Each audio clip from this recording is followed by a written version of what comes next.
In the late 1980s, a man sitting in a prison cell in California picked up a telephone and made a call that would change Hollywood forever. On the other end of that call was a conversation about a young actor. The man in the cell had seen something in this actor, something most people had not noticed yet.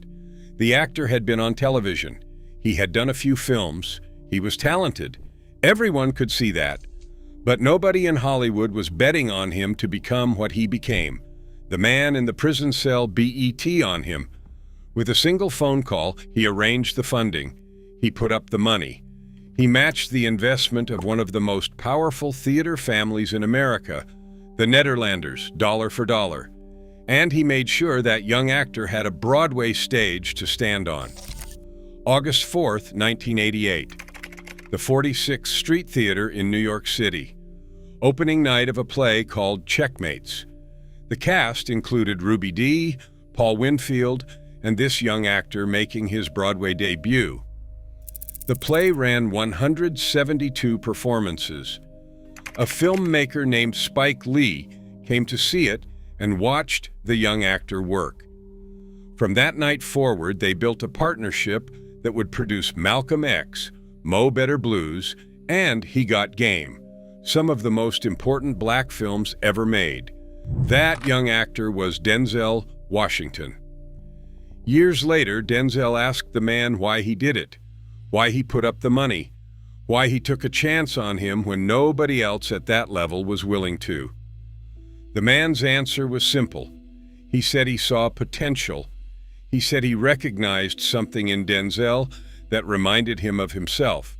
A hunger, a refusal to be ordinary, a need to be somebody. And he decided, from inside a cement box, that he was going to make it happen. But here is what makes this story unlike anything you have ever heard. Denzel's career was a side project.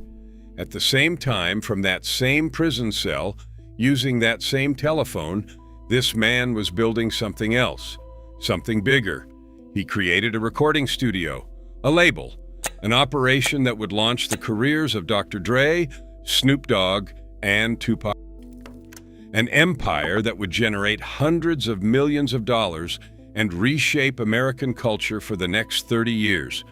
All from a prison cell, all through a telephone, all by a man that nobody in the public had ever heard of. He was never on a magazine cover, never on a talk show, never mentioned in an interview. He moved like a shadow, invisible, untraceable, and more powerful than anyone who stood in the spotlight. On the streets, before prison, he had been making $2 million a day. Not from one city, from the entire country. He controlled an operation that stretched from Los Angeles to Colombia. He worked with the Bloods. He worked with the Crips. He worked directly with the most powerful cartel in South America. And yet he was never the loudest man in the room. He was never the one flashing jewelry or driving the flashiest car on the block.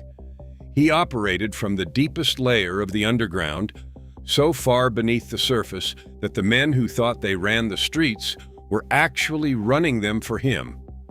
The major players in the game, men whose names you know, men whose faces have been on documentaries and magazine covers and federal indictments, they did not call him boss. They called him something else. The true godfather. This is his story. And it starts in a place so far from power that nobody, not even him, could have imagined where it would end. The neighborhood was called the Low Bottoms, West 46th Street, South Central Los Angeles. If you grew up there in the 1960s, you already knew the rules.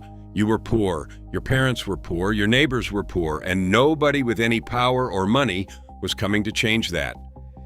He was born on September 20th, 1960. His mother worked 2 jobs, sometimes 3, trying to hold the household together. His father was a different story. He later described his father as a wealthy businessman with 3 families, and the man left when he was 5 years old. No explanation, no goodbye, just gone one morning like he had never existed at all. His mother tried everything. She moved him to different neighborhoods when the streets got too hot. She enrolled him in programs. She kept him busy. But South Central in the 1960s and 1970s had a gravity to it, a pull that no amount of love could overcome if the circumstances were strong enough. And in the low bottoms, the circumstances were always strong enough. Even as a kid, though, there was something different about him. He was not just street smart, he was smart. Smart.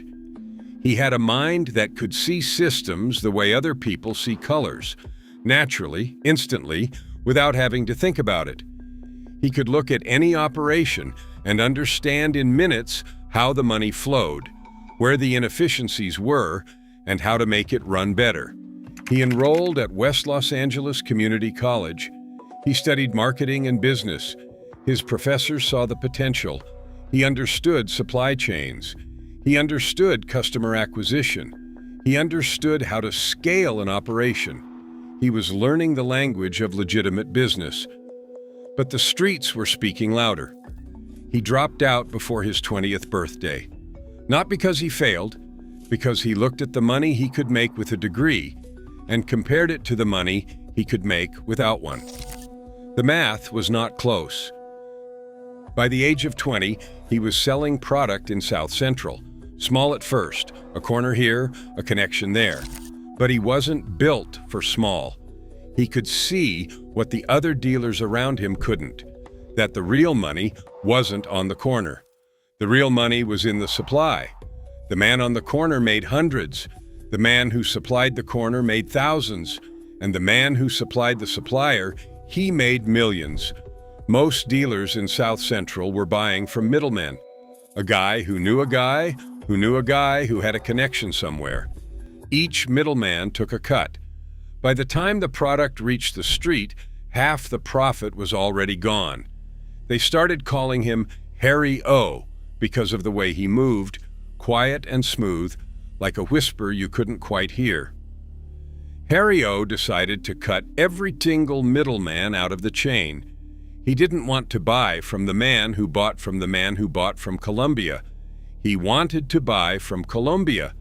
And that's exactly what he did. His name was Michael Harris. The streets called him Harry O. By the time he was 22 years old, he was dealing directly with high-ranking members of the Cali cartel. Not the Medellin. That was Escobar's operation. The Cali cartel was different, more sophisticated, more corporate, more like a multinational business than a street gang. And they recognized something in Harry O that they recognized in themselves. A man who thought like a chief executive officer, not a corner boy. His primary contact was Mario Ernesto Villabona Alvarado, a reputed high-ranking member of the Cali operation. Federal court documents would later confirm the connection. This wasn't rumor. This wasn't street legend. This was documented in the United States justice system. Harry O's operation grew fast. Faster than anything South Central had ever seen. He wasn't just supplying Los Angeles. He was supplying Los Angeles, Texas, New York, Chicago, Detroit, and Washington, D.C. One of the people buying from Harry O's pipeline was Rayful Edmond, the man who would become the biggest dealer D.C. had ever produced, the man who flooded the nation's capital with so much product that the city earned the name Murder Capital. The supply that built Rayful Edmond's empire came through Michael Harris's network. By the age of 26, Harry O was making nearly $2 million a day.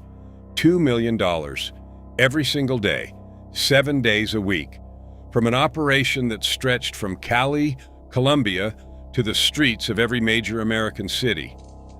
But here's what made Harry O different from every other man at his level.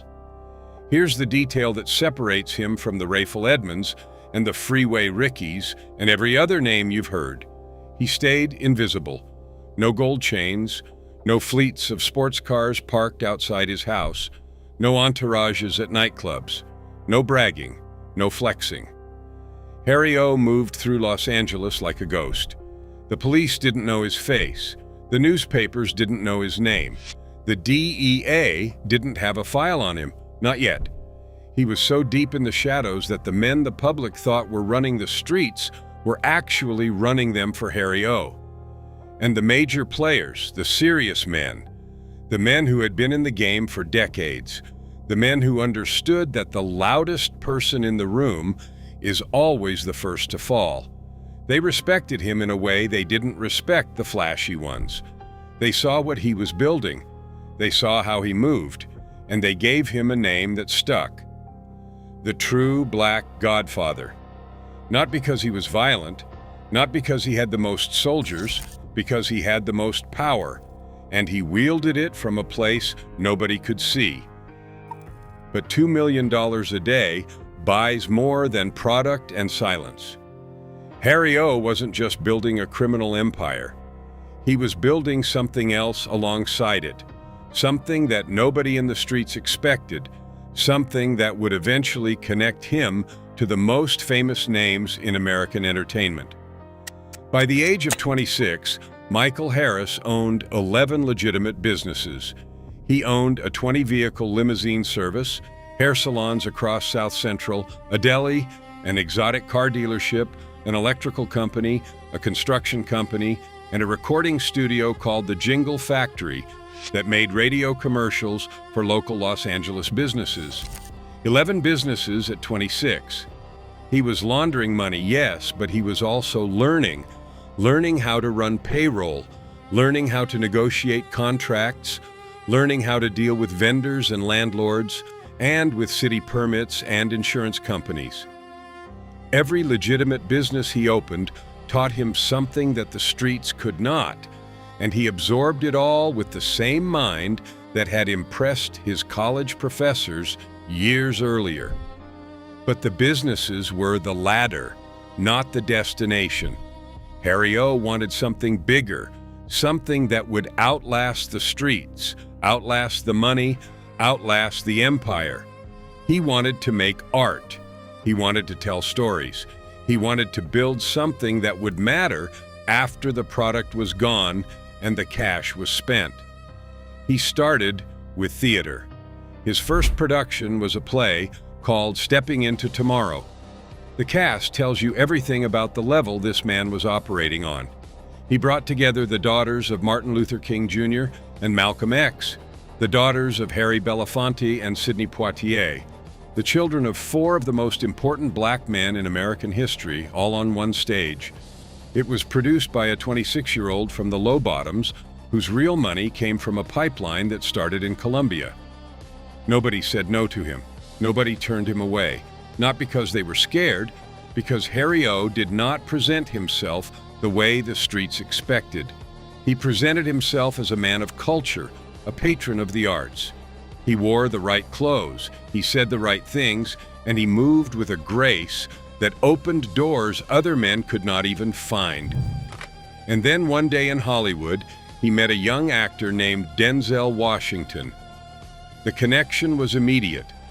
Harry O saw in Denzel the same thing he saw in himself, a man destined to be great who had not yet been given the right stage.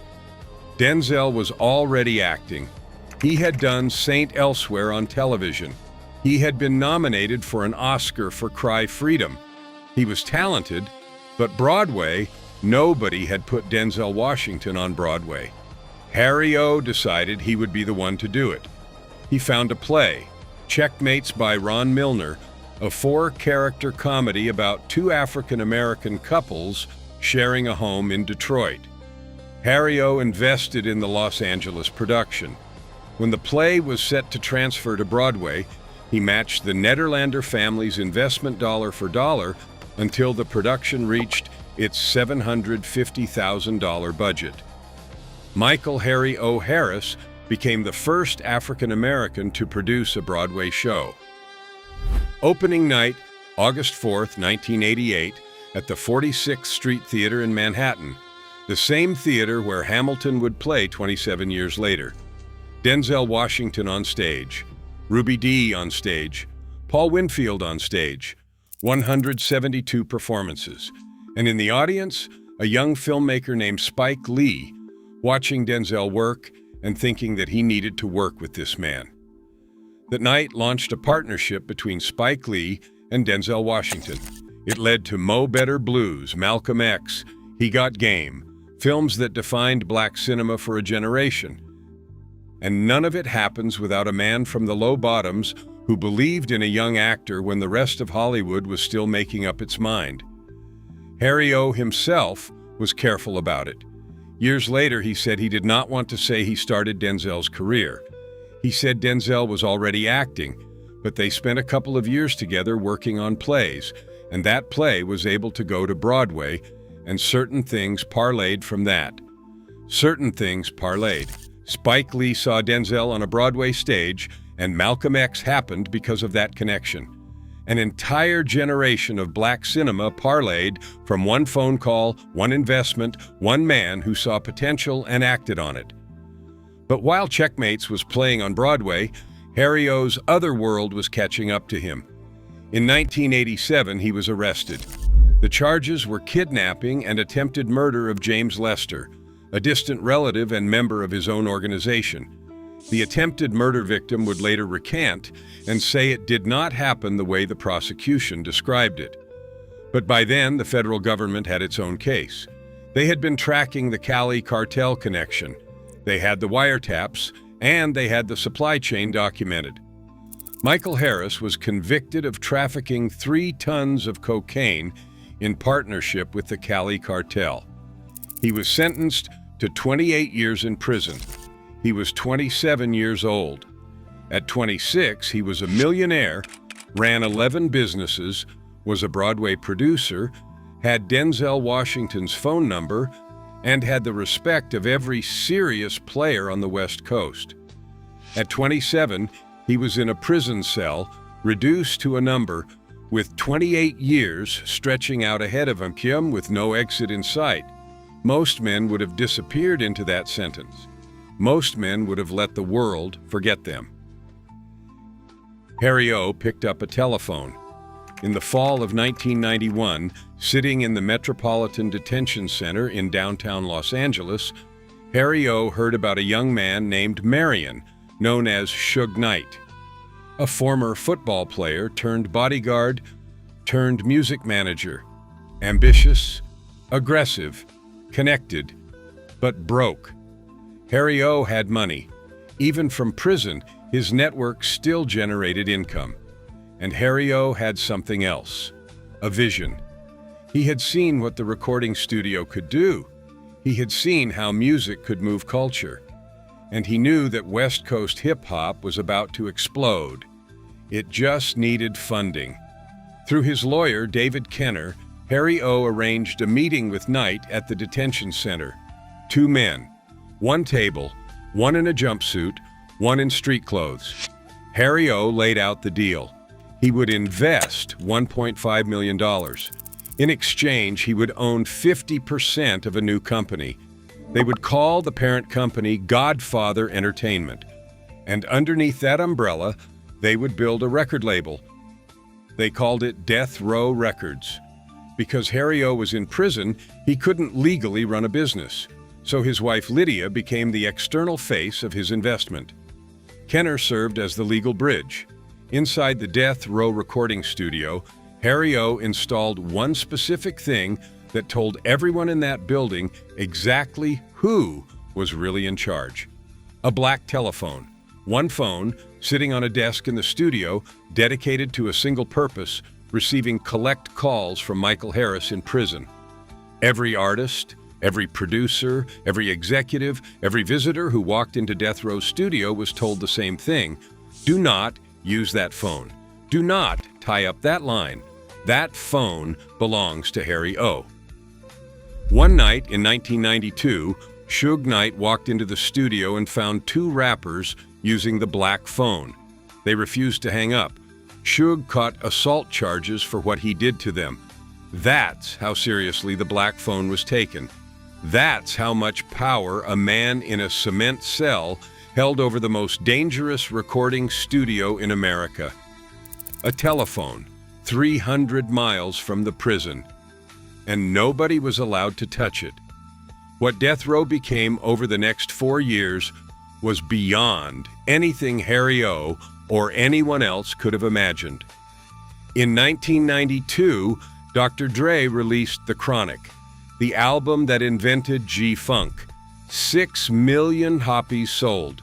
West Coast hip-hop exploded across the country. In 1993, Snoop Dogg released Doggy Style. It debuted at #1 on the Billboard 200 chart, the first debut album in history to enter the chart at the top spot. 806,000 copies in the first week. In 1995, Suge Knight bailed Tupac Shakur out of prison, $1.4 million. Tupac signed to death row. In 1996, Tupac released All Eyes on Me. #1. It went diamond, 10 million copies, one of the best-selling hip-hop albums ever recorded. In 4 years, Death Row Records generated over $325 million in revenue. It was the most commercially dominant, the most culturally influential, and the most dangerous record label in the history of music. Dr. Dre, Snoop Dogg, Tupac Shakur, They Dog Pound, Nate Dogg, Lady of Rage. The label that created all of them was funded by a man in a prison cell making collect calls on a black telephone that nobody else was allowed to answer. And Harry O., he experienced all of it through a TV screen in a prison common room. Through phone calls that connected when they connected and dropped when they dropped. Through newspapers that arrived days late. He was the architect of a cultural revolution he could never visit. But then, the calls started connecting less often. The black phone would ring. Nobody picked up. Harry O. would call the studio line. It was busy. He'd try again. No answer. The line that was supposed to be open at all times, the line that Suge Knight had beaten 2 men for touching, went quiet. It didn't happen all at once. It happened the way betrayal always happens. Slowly. Then all at once. Suge started removing the Godfather Entertainment credits from death row releases. Harry O.'s name, the name of the man who put up $1.5 million, who conceived the vision, who introduced Kenner to Knight, began disappearing from the paperwork. David Kenner, the lawyer who was supposed to protect Harry O.'s interests, switched allegiances. He became Suge's right hand. The bridge between Harry O. and the outside world became a wall. And then Suge did the one thing that Harry O. never expected. He denied Harry O. had ever been involved, denied the investment, denied the partnership, denied the phone, denied everything. The man who had built Death Row Records from a prison cell was being told by the man he had trusted that he had never existed. And here's the detail that makes your blood boil. Years later, the FBI seized a videotape from a 1992 Godfather entertainment party at Chasen's restaurant in Beverly Hills. On that tape, captured on camera, Suge Knight and David Kenner can both be seen standing up and thanking Michael Harris for his role in the company. They thanked him, on camera, in front of a room full of witnesses, and then they erased him. Harry O. fought back the only way he could from inside a cell. He sent letters. He filed threats. When word of a potential lawsuit reached Jimmy Iovine at Interscope Records, the label that distributed Death Row, Iovine settled with Harris quickly and quietly. Interscope knew the truth, but Suge did not settle. Suge doubled down, so Harry O.'s wife went to war. Lydia Harris had been there from the very beginning. She met Harry O. in Houston in the mid-1980s. She married him inside Tehachapi prison with the same judge who convicted him presiding over the ceremony. She set up shop at Death Row. She negotiated deals. She signed artists. She moved through the music industry with the authority of a woman who knew whose money had built the floor everyone was standing on. When Suge pushed her out, she did not go quietly. She filed a lawsuit. She presented the evidence, the investment records, the incorporation papers for Godfather Entertainment, the videotape, all of it. Suge Knight did not show up. He did not respond to legal inquiries. He missed court dates. He refused to disclose his assets. He treated the lawsuit the way he treated everything, like it did not apply to him. In March 2005, a Los Angeles judge awarded Lydia Harris a default judgment, $107 million. The judgment was so massive that it forced Death Row Records, the label that had generated $325 million, that had launched Dr. Dre and Snoop Dogg and Tupac Shakur, that had defined an entire decade of American culture, into bankruptcy. Suge Knight filed for bankruptcy in April 2006. Death Row was auctioned off in 2009 for $18 million. It changed hands several times. And in 2022, Snoop Dogg, the artist whose career Death Row had launched 30 years earlier, purchased the label. The TV show Empire premiered on Fox in 2015. The character of the Cookie Lion, played by Taraji P. Henson, a woman who holds down her husband's entertainment empire while he sits in prison and then fights to reclaim what is hers, was based on Lydia Harris. As of March 2025, right now, Lydia Harris has filed another $107 million lawsuit against Snoop Dogg, against Suge Knight, against Jimmy Iovine, and against Universal Music Group. She says the original judgment was never fully paid. She says the conspiracy never stopped. The fight is still going. Meanwhile, Harry O spent 33 years behind those walls. Not 28, 33. State charges and federal charges stacked up. He went in during the Reagan administration. He came out during COVID, but he did not waste those years. He became the editor-in-chief of the San Quentin News, the prison newspaper. He created mentorship programs. He started educational initiatives. He built nonprofit organizations from inside a cell. He became, by every account, a completely different man from the one who walked in at 27. He was offered a chance to get out early. In 1996, federal prosecutors told him he could testify against Suge Knight, give them what they needed, and walk out years ahead of schedule. Harry O said no. He refused. He sat in that cell for another 25 years rather than put another man's name in a federal file. He applied for early release under an Obama-era law. Denied. He filed for compassionate release during COVID. Denied. Every legal motion was denied. And then on January 20th, 2021, in the final hours of Donald Trump's first presidency, a list of pardons and commutations was released. Michael Harry O. Harris. Sentence commuted. Snoop Dogg had lobbied for it. The man whose career Harry O's money had launched 30 years earlier had gone to the President of the United States and asked for the Godfather's freedom. And Trump granted it. Harry O walked out of FCY Lompoc a free man. He was 60 years old. He had entered prison at 27. He had watched Death Row rise, dominate, collapse, get sold, and get purchased by Snoop, all from behind glass and concrete. The first thing he did when he got out, he went back to work. With Snoop at Death Row Records as the chief operating officer of the newly reformed label. The man who was erased from Death Row in 1992 was running Death Row in 2022. The man Suge Knight said never existed was now the chief operating officer of the company he had founded 30 years earlier from a prison cell with a black telephone.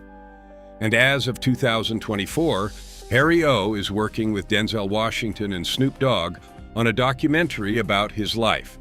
The two men whose careers he shaped, one through a Broadway stage, one through a prison phone line, are now telling his story to the world. Think about the arc of this man's life. At 20, selling product on the streets of South Central. At 26, a millionaire with 11 businesses and Denzel Washington on a Broadway stage. At 27, a prison cell. At 30, the founder of the most powerful record label in hip-hop history, built through a telephone nobody else was allowed to touch. At 33, betrayed by the man he trusted. At 44, his wife wins $107 million and bankrupts the empire the thief stole. At 60, freed by a president.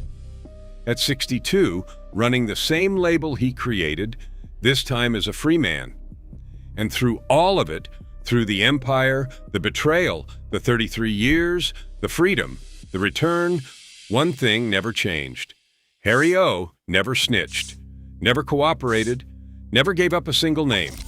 He was offered early release in exchange for testimony against Suge Knight, and he said no. He sat in that cell for 25 more years rather than break the code.